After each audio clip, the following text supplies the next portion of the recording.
Yeah. Clap. Clap. Parti. Moi c'est Simon Letier, j'ai 23 ans et je suis étudiant aux arts et métiers en thèse en sciences des matériaux. Nightline Lille, c'est une antenne de Nightline France et c'est un service d'écoute par les étudiants lillois pour les étudiants qui voudraient s'exprimer à propos de tout et n'importe quoi. Et on est anonyme, on est confidentiel, on est sans jugement et on est gratuit et on est non directif, donc on va pas donner de conseils.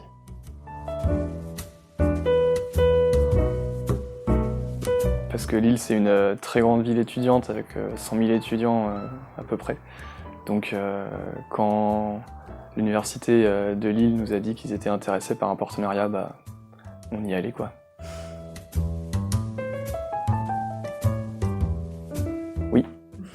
Oui, il y a une certaine indépendance, en autonomie, parce qu'on a notre propre équipe de bénévoles, on prend nos appels, etc.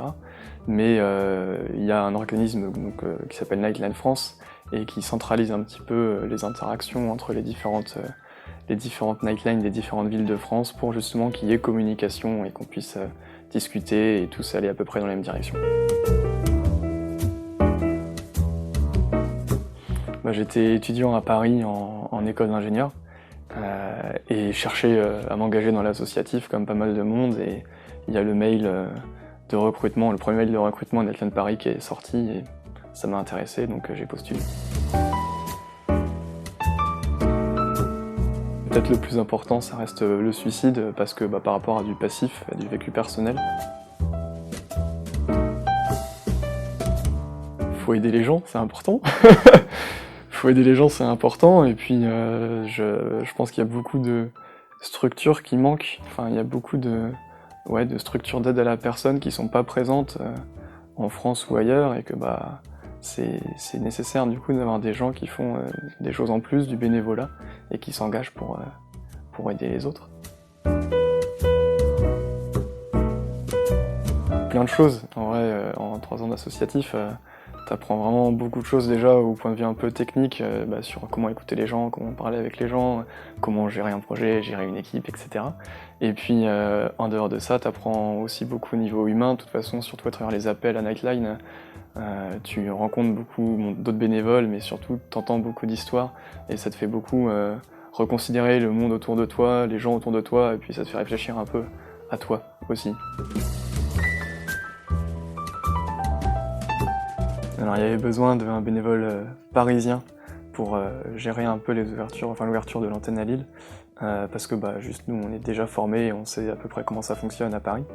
Et donc juste pour accompagner un petit peu les bénévoles, la première responsabilité c'était de gérer les contacts avec les partenaires et après de recruter les bénévoles, d'ouvrir la ligne dans les temps impartis et ensuite juste de vérifier que tout va bien quoi.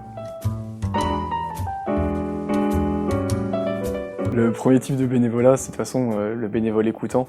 Donc c'est vraiment un peu le stade par lequel on passe tous, répondre au chat, répondre aux appels.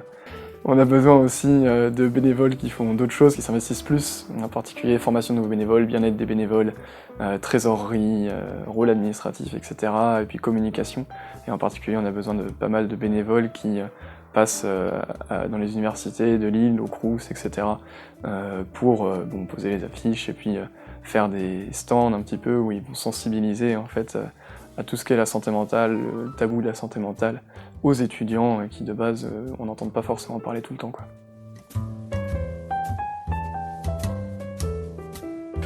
Il y a beaucoup de manières de soutenir Nightline Lille. La première c'est de devenir bénévole, après il y a aussi partager nos contenus sur les réseaux sociaux, nous suivre sur les réseaux sociaux, en parler autour de soi, parler de santé mentale autour de soi, c'est important.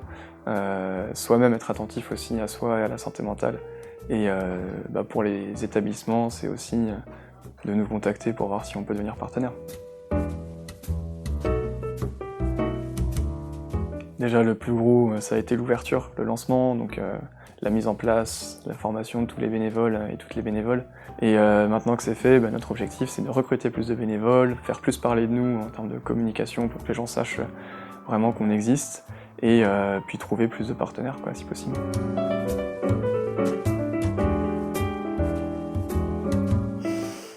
plutôt maillot. Mais ça va, je suis pas sectaire.